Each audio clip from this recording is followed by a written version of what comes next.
PDF in your economics 12th school group. एक बार सब उस PDF को ओपन कर लो. Yes, have you all received the PDF? Chat box में एक बार मेंशन करो बेटा, एक PDF रिसीव हुई है आपको इकोनॉमिक्स री एग्जाम के नेम से 2017-18. ठीक है, तो ये PDF ओपन करके रखेंगे. आज इस पेपर को सॉल्व करेंगे. इकोनॉमिक्स री एग्जाम 2017-18 ये सिर्फ एक पार्ट है इसका, पार्ट बी, बिकॉज उस टाइम पे पार्ट ए था आपके लिए माइक्रो इकोनॉमिक्स, लेकिन अब आपके पास इंडियन इकोनॉमिक्स है, तो इसलिए मैंने इसका सिर्फ बी पार्ट ही आपके साथ शेयर किया है. ये फिर आप तो PDF सब ओपन करके रखेंगे. So first question, that is question number 13. Question number 13 of this paper. इससे आपको पता चल जाएगा एग्जाम पे क्वेश्चन किस टाइप से आते हैं. ये बोर्ड का पेपर है. बोर्ड का कौन सा पेपर है बेटा? ये 2017-18 री एग्जाम. री एग्जाम मींस क्या ये कंपार्टमेंट का पेपर है? नहीं बेटा, ये कंपार्टमेंट का पेपर नहीं है. 2017-18 में बोर्ड का पेपर जो नॉर्मल पेपर था वो लीक हो गया था. देन दोबारा से अप्रैल के अंदर री एग्जामिनेशन हुआ. सिर्फ इकोनॉमिक्स का पेपर ही दोबारा करवाया गया था, और इकोनॉमिक्स का पेपर जो दोबारा हुआ था ये वो पेपर है. ठीक है, 2017 का री एग्जाम. अब इस री एग्जाम के अंदर सिर्फ मैक्रो इकोनॉमिक्स का मैंने आपको PDF शेयर किया है, जिसमें न्यूमेरिकल क्वेश्चन है या 1 मार्क क्वेश्चन है, जिससे आपको आज सॉल्व करना है. नोटबुक ओपन करेंगे, पेन लेके बेटा अपनी इकोनॉमिक्स की नोटबुक में हेडिंग डाल दो CBSE 2017-18 री एग्जाम. तो MCQ क्वेश्चन या थोड़ा सा एक्सप्लेनेशन पार्ट वो पूरा अभी आप लिखोगे. So question number 13 is, question देखते रहेंगे बेटा साथ साथ. Question number 13 is, with the rise in real national income, welfare of the people.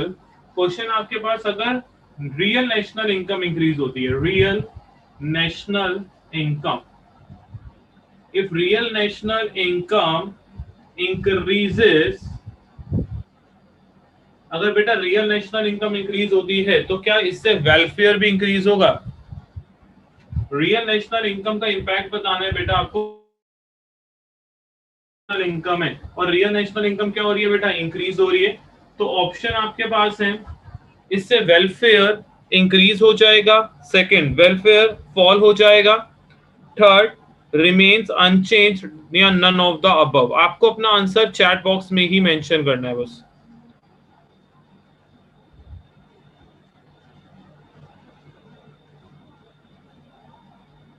Yes बेटा, जल्दी से मेंशन करेंगे, चैट बॉक्स में मेंशन करो क्या हो जाएगा इस केस में.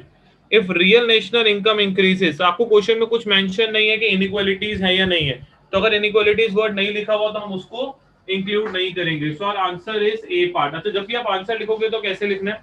लेट्स से MCQ क्वेश्चन है ABCD, अगर आपने सिर्फ ए लिख दिया तो आंसर सही नहीं माना जाएगा. जैसे ए के आगे लिखा हुआ है राइजेस, तो आपको पहले ए लिखना है, देन आपको लिखना है राइजेस. दोनों टर्म्स मेंशन करनी जरूरी है. बिकॉज अगर रियल नेशनल इनकम इंक्रीज हो रहा है, दैट मीन्स इकोनॉमी में आउटपुट का लेवल इंक्रीज हो रहा है.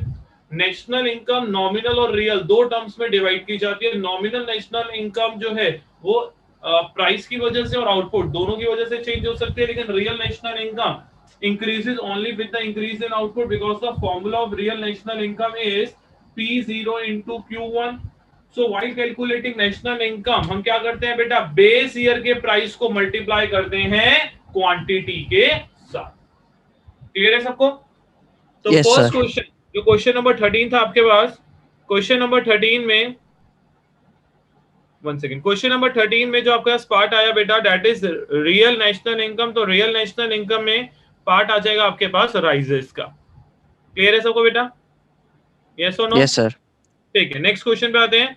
क्वेश्चन नंबर 14 जल्दी से सॉल्व करेंगे. कोई भी क्वेश्चन का आंसर आप अनम्यूट करके नहीं दोगे, पहले आप चैट बॉक्स में आंसर दोगे. ठीक है, question number 14, if LRR, full form of LRR is legal reserve ratio या requirement is 20%, calculate the value of MM. MM means money multiplier. Money multiplier की वैल्यू फाइंड आउट करो. Board का question है बेटा ये भी. यस, जल्दी से कैलकुलेट करेंगे. Very good. तो मैक्सिमम बच्चों ने आंसर सेंड कर भी दिए. जिन्होंने नहीं किया जल्दी से करो. I will give you only 20 second, इससे ज्यादा नहीं.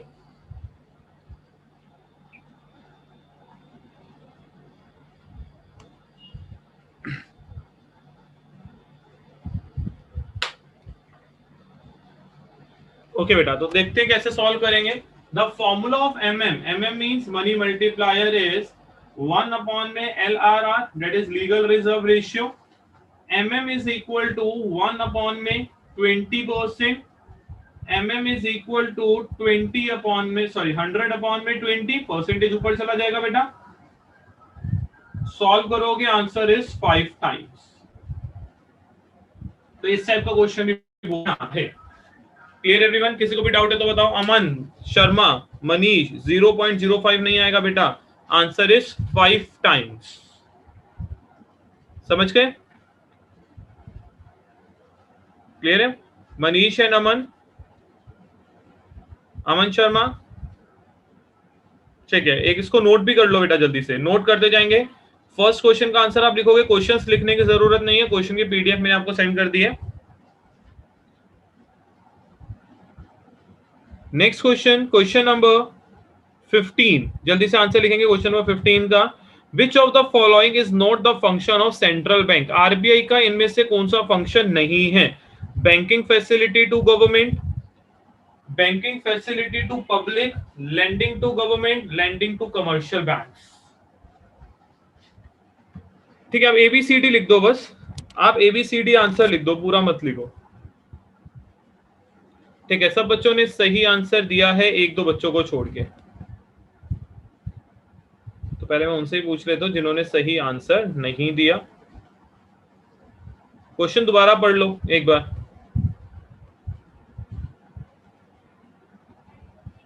चलो सबसे पहले आ जाते हैं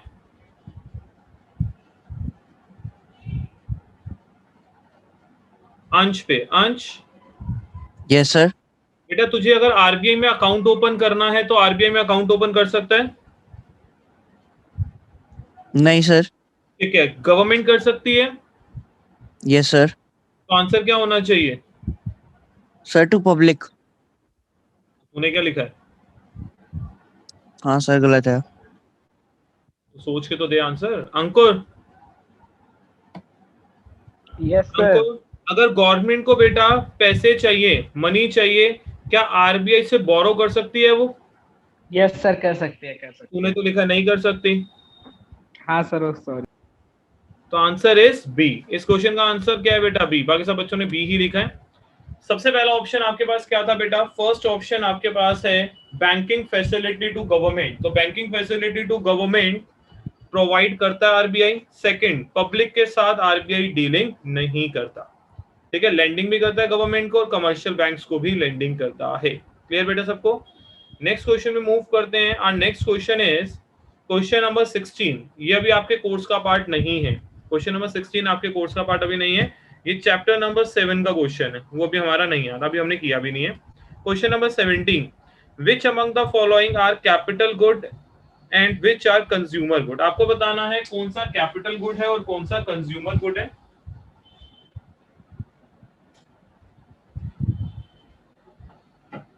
क्वेश्चन नंबर 17 3 मार्क्स का क्वेश्चन है। कैटेगरी बनानी है बेटा। एक बनाना है कैपिटल गुड्स, रीजन भी देना है। कैपिटल गुड्स की कैटेगरी क्या है? First, second, consumer goods. Yes, first of all raise your hand जो इनका मीनिंग बता सके, उसके बाद हम एग्जांपल्स देखेंगे। कैपिटल गुड्स क्या होते हैं एंड कंज्यूमर गुड्स क्या होते हैं? यस दिया। सर कंज्यूमर गुड्स वो होते हैं जो डायरेक्टली कंज्यूमर की सेटिस्फैक्शन को, सॉरी, कंज्यूमर की वांट्स को सेटिस्फाई करे। और कैपिटल? और कैपिटल गुड्स वो होते हैं जो प्रोडक्शन के लिए हेल्प करते हैं, प्रमोट करते हैं प्रोडक्शन को। राशि? यस सर, कंज्यूमर गुड्स जो होते हैं वो कंज्यूमर डायरेक्ट डिमांड में करते हैं और कैपिटल गुड्स जो हैं वो इनडायरेक्टली डिमांड करते हैं। अमन शर्मा? सर कैपिटल गुड्स वो गुड्स होते हैं जो जिनसे हम दूसरे गुड्स भी प्रोड्यूस कर सकते हैं रेदर देन डायरेक्ट कस्टमर के उससे। और कंज्यूमर गुड वो गुड होते हैं जो डायरेक्टली कंज्यूम कर सकते हैं कंज्यूमर्स। ठीक है, तो फर्स्ट पॉइंट आपके पास आया बेटा, a car used as a taxi. A car used as a taxi कहां रिकॉर्ड करोगे? चैट बॉक्स में आंसर देंगे। A car used as a taxi. A car used as a taxi capital है या कंज्यूमर है? Answer is capital. तो यहां पे आप लिख देते हो a car used as a taxi. Because ये टैक्सी ड्राइवर की डायरेक्ट वांट्स को सेटिस्फाई नहीं कर रहा, उसको अर्निंग करने में हेल्प कर रहा है। तो those goods which satisfy human wants directly are called consumer goods, और जो अर्निंग करने में हेल्प करेंगे आर कॉल्ड कैपिटल गुड। और एक्सप्लेनेशन में भी आपको यही लिखना है। Second point is refrigerator in a hotel. Yes बेटा, कंज्यूमर या capital? Refrigerator in a hotel, एक होटल रेफ्रिजरेटर यूज कर रहा है, answer is capital. Last, air conditioner in a house, हमने अपने घर में एसी लगवाया बेटा, घर में एसी लगवाया, कंज्यूमर गुड है। क्यों? क्योंकि घर पे जो एसी लगवाया वो अर्निंग करने में हेल्प नहीं कर रहा, बस हमारी डायरेक्ट वांट को सेटिस्फाई कर रहा है। ठीक है, हमारी वांट्स को सेटिस्फाई कर रहा है।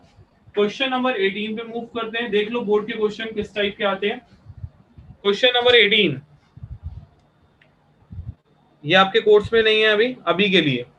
ठीक है, टर्म 1 का पार्ट नहीं है, ये भी हमने नहीं किया। क्वेश्चन नंबर 19, क्वेश्चन नंबर 19 का फर्स्ट पार्ट देखो बेटा, discuss the meaning of any two methods of controlling credit. तो दो मेथड्स कौन से हैं? Bank rate, repo rate. अभी के लिए, इस ईयर के लिए ये क्वेश्चन आपके कोर्स का पार्ट नहीं है। ये बैंकिंग का वो टॉपिक है जो इस बार सीबीएसई ने ओमिटेड कर दिया है ड्यू टू ऑनलाइन क्लासेस। तो इस टॉपिक को अभी हमें नहीं करना। मैं अभी क्यों बोल रहा हूँ? क्योंकि ये टॉपिक चैप्टर नंबर 9 में फिर से आएगा, वहां पे ये ओमिटेड नहीं है, वहां पे फिगर के साथ बिल्कुल सेम कंसेप्ट करना पड़ेगा। दैट मींस टर्म 1 में बैंक रेट, रेपो रेट जो लास्ट फंक्शन था आरबीआई का, अभी आपके कोर्स में नहीं आएगा। तो टर्म 1 के लिए उस टॉपिक को मत पढ़ना। फाइनल्स में ये टॉपिक आएगा चैप्टर नंबर 9 के अंदर। ठीक है, क्लियर है? तो 18 का ओवर पार्ट हमें अभी करना है बेटा। क्वेश्चन नंबर 18 है, 19 है, 19 का over part. Explain the bank of issue function of the central bank. Central bank का बैंक ऑफ इशू फंक्शन समझाना है। यस, रेज योर हैंड जो समझा सके पूरा। इशू ऑफ करेंसी या इशू ऑफ बैंक, एक ही बात है। हिंट भी देनी मैंने आपको पॉइंट लिखने के साथ साथ। Issue of currency, yes anyone? Issue of currency function by the RBI, जल्दी से बताओ।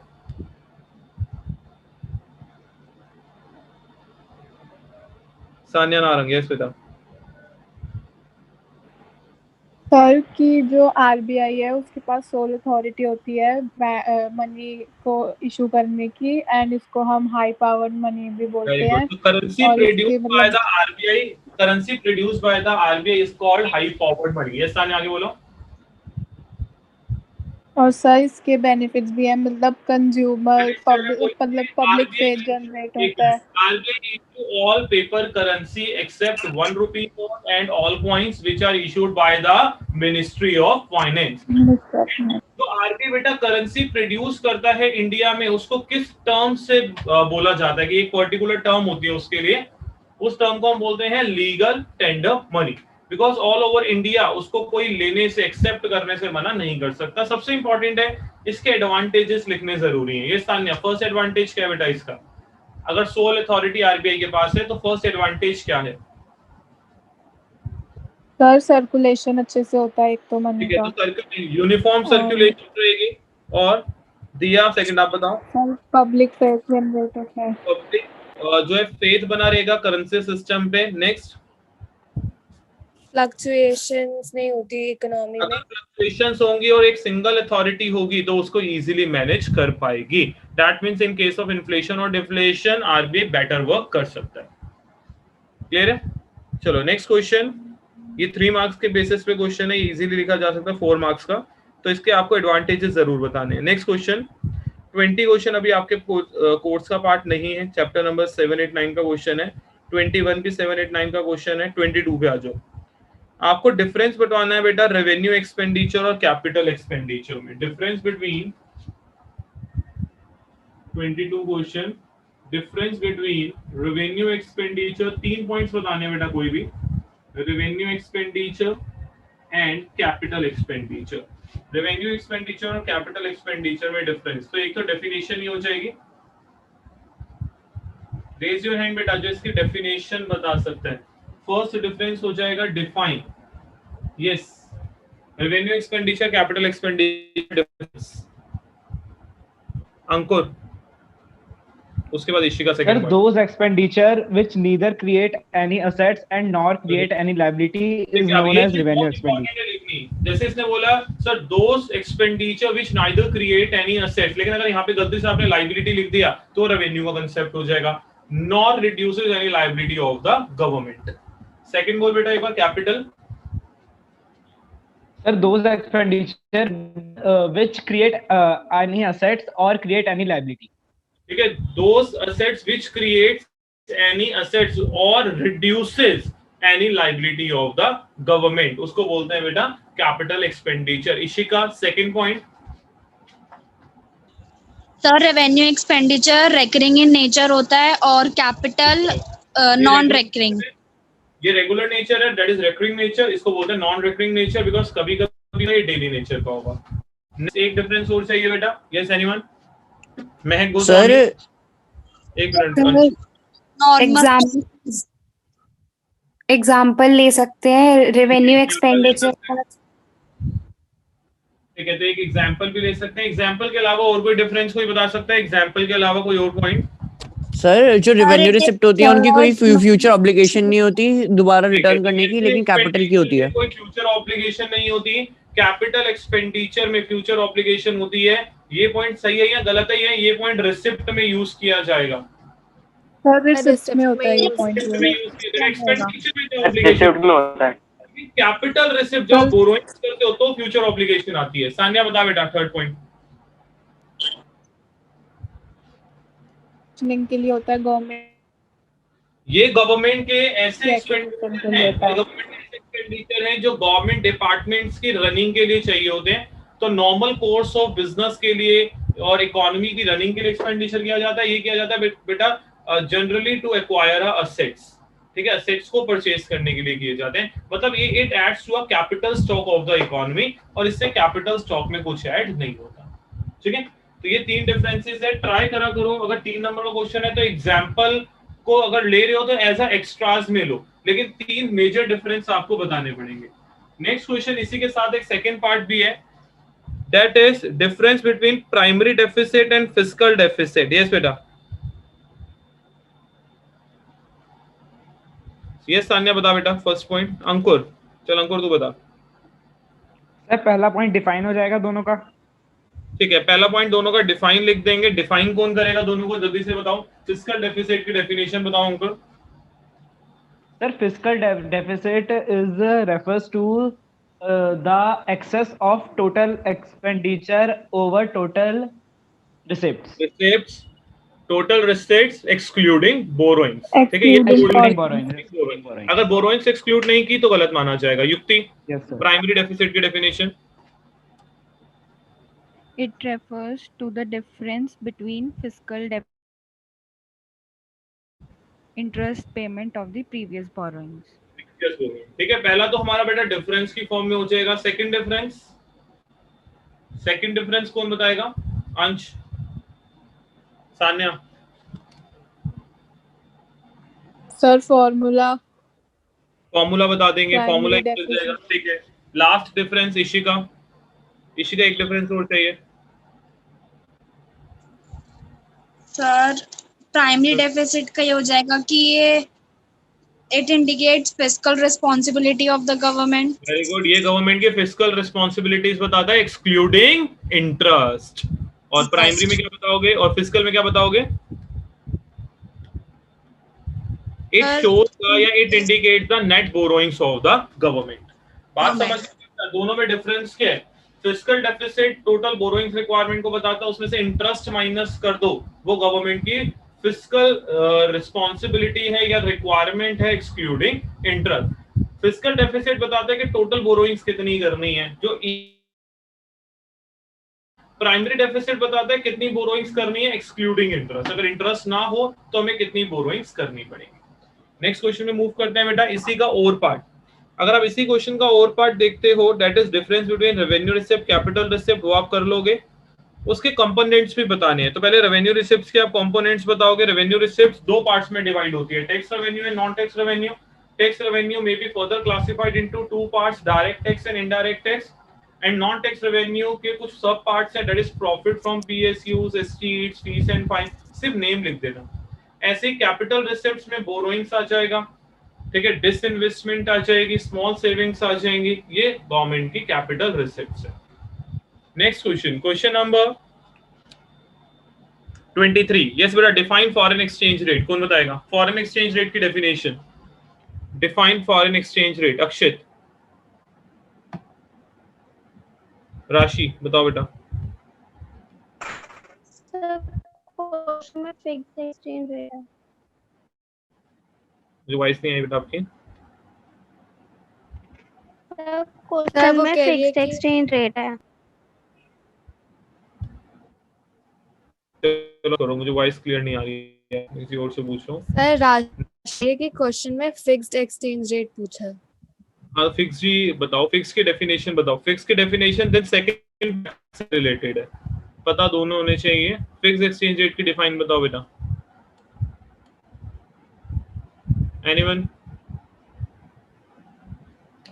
It refers to a system in which foreign exchange rate is determined by the government. Simple सा है बेटा, in which the exchange rate is determined by the government. अगर मैं बोल दूं in which the exchange rate is determined by the forces of demand and supply, तो वो क्या हो जाएगा बेटा? Flexible exchange rate. And flexible exchange rate कहां डिटरमाइन होता है? Where demand and supply intersect with each other.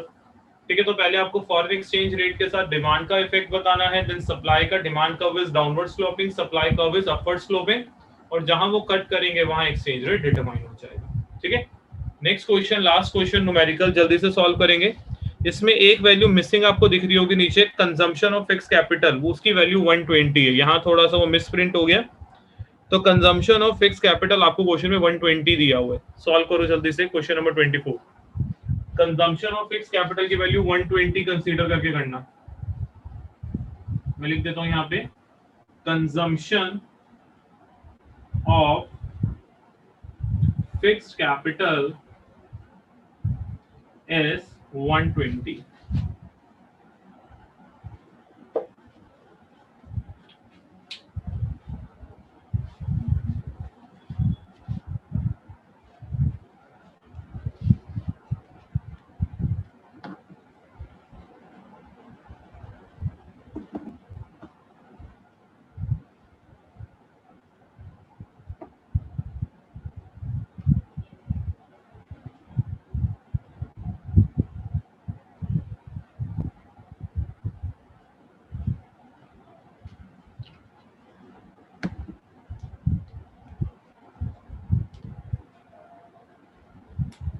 जल्दी से चैट बॉक्स में आंसर देंगे बेटा, जिसका आंसर आ जाए।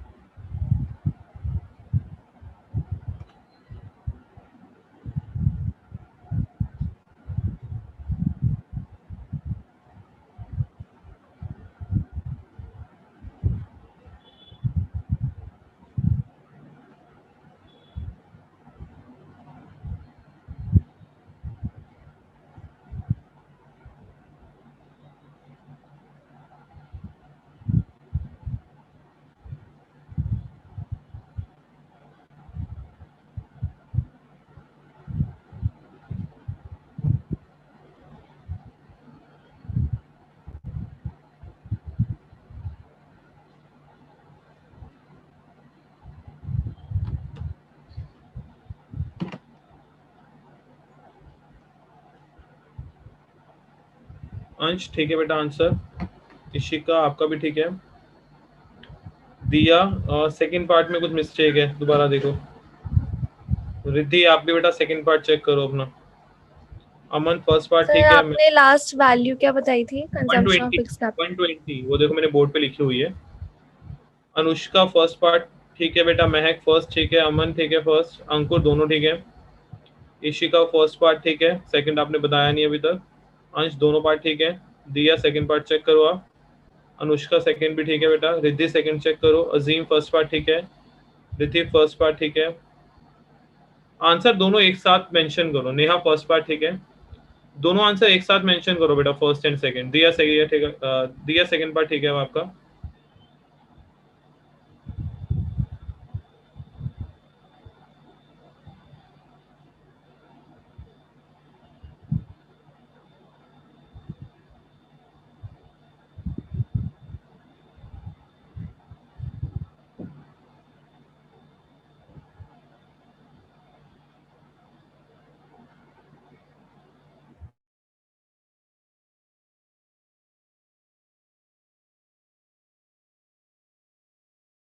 सर बोर्ड का पेपर यूजुअली इतना इजी होता है?